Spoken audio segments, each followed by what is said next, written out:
Hi, I'm Dave from AutoZone, and today we are talking about replacing your air filters. The process only takes a few minutes and can help keep your lungs free from pollutants and debris.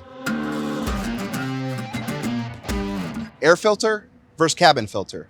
Air filter cleans the air entering your engine, protects its sensitive parts from debris and dust, and the cabin air filter keeps the air inside the vehicle clean so you don't inhale pollutants while you drive.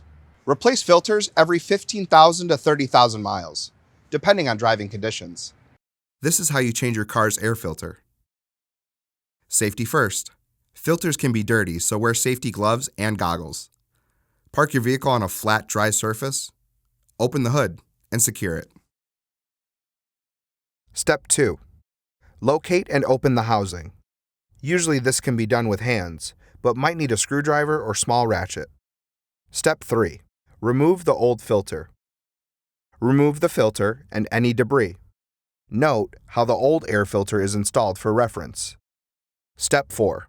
Install the new air filter. Match the direction and placement of the old filter, then secure the housing the way it was before. How to change your car's cabin air filter. Step 1.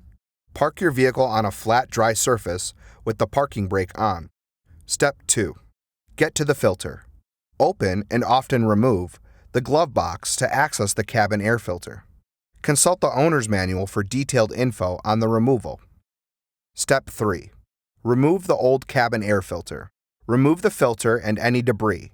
Note how the old air filter is installed for reference. You may want to vacuum the area. Step 4. Install the new filter.